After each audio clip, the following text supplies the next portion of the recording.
اعوذ باللہ من الشیطان الرجیم، بسم اللہ الرحمن الرحیم۔ شروع کرتا ہوں اللہ کے ببرکت نام سے جو بڑا مہربان اور نہایت رحم والا ہے۔ زلیخا بڑی حسین عورت تھی اور شاہ مغرب تیموز کی بیٹی تھی۔ اس نے ایک رات خواب میں ایک پیکر حسین و جمال شخص کو دیکھا اور اس سے پوچھا، تم کون ہو؟ اس نے بتایا، میں عزیز مصر ہوں۔ زلیخا کے دل میں اس خواب کا نقشہ جم گیا۔ ہر وقت وہ خواب پیش نظر رہنے لگا۔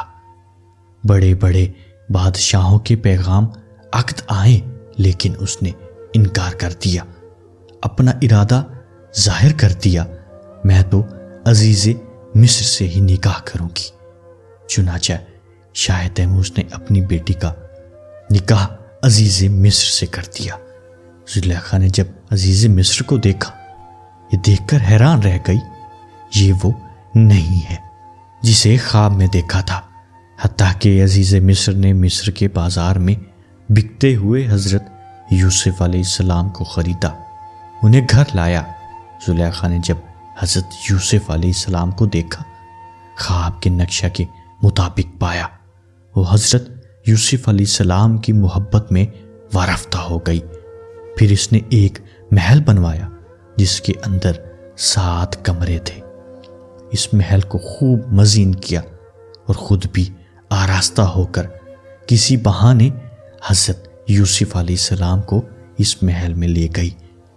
پہلے کمرے میں داخل ہوتے ہی اس کمرے کا دروازہ بند کر لیا، پھر دوسرے کمرے میں لے گئی اور اس کا دروازہ بند کر لیا، پھر تیسرے کمرے میں لے گئی، اس کا بھی دروازہ بند کر دیا، حتیٰ کہ سب کمروں کے دروازے بند کرتے ہوئے 7 کمروں میں حضرت یوسف علیہ السلام کو لے گئی اور وہاں جا کر حضرت یوسف علیہ السلام سے قباحت کی طلبگار ہوئی۔ حضرت یوسف علیہ السلام یہ صورتحال دیکھ کر حیران رہ گئی۔ اس وقت اس کمرے کی چھت پھٹی۔ حضرت یوسف علیہ السلام نے دیکھا حضرت یعقوب علیہ السلام اپنی انگلی مبارک دانتوں میں دبائے ارشاد فرما رہے ہیں، بیٹا خبردار، کوئی برا خیال تک نہ آنے پائے۔ حضرت یوسف علیہ السلام نے زلیخا سے فرمایا، اللہ سے ڈر اور اس محل سرور کو محل خزن نہ بنا، میرے در پہ نہ ہو۔ زلیخا نے نہ مانا، وہ بے حد در پہ آزاد ہو گئی۔ حضرت یوسف علیہ السلام نے جب یہ صورتحال دیکھی تو آپ وہاں سے بھاگے، زلیخا بھی آپ کے پیچھے بھاگی۔ حضرت یوسف علیہ السلام بھاگتے ہوئے جس کمرے کا بھی رخ کرتے، اس کمرے کے دروازے کا قفل خود بخود کھل جاتا۔ زلیخا نے پیچھا کرتے ہوئے آپ کا کرتا مبارک پیچھے سے پکڑ کر آپ کو کھینچا کہ آپ نکلنے نہ پائیں، مگر آپ غالب آئے، باہر نکل آئے۔ اس کشمکش کے وقت باہر کے دروازے پر عزیز مصر کھڑا ہوا تھا۔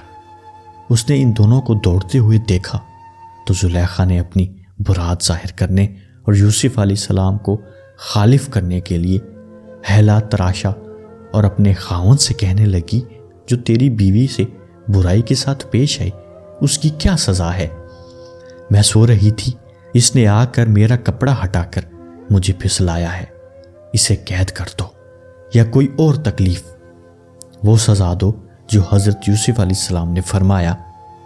یہ غلط کہہ رہی ہے، واقع اس کے برعکس ہے، پھسلانا تو یہ خود چاہتی تھی، میرا نام لگا رہی ہے۔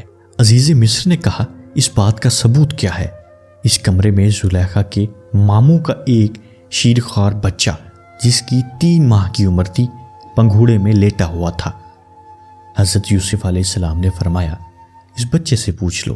عزیز مصر نے کہا، اس 3 مہینے کے بچے سے کیا پوچھوں، یہ کیا بتائے گا؟ یوسف علیہ السلام نے فرمایا، خدا تعالیٰ اسے بولنے کی طاقت دینے اور میری سچائی ظاہر کرنے پر قادر ہے۔ عزیز مصر نے اس بچے سے دریافت کیا، وہ بچہ بولا اور کہنے لگا، یوسف علیہ السلام کا کرتا دیکھ لو، اگر ان کا کرتا آگے سے پھٹا ہے تو زلیخا سچی ہے، اگر پیچھے سے پھٹا ہے تو یوسف علیہ السلام سچے ہیں۔ چنانچہ کرتا دیکھا گیا تو وہ پیچھے سے پٹا ہوا تھا۔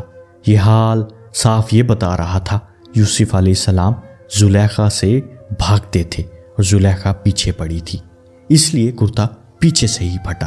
عزیز مصر نے یہ حقیقت دیکھ کر جان لی کہ یوسف علیہ السلام سچے ہیں۔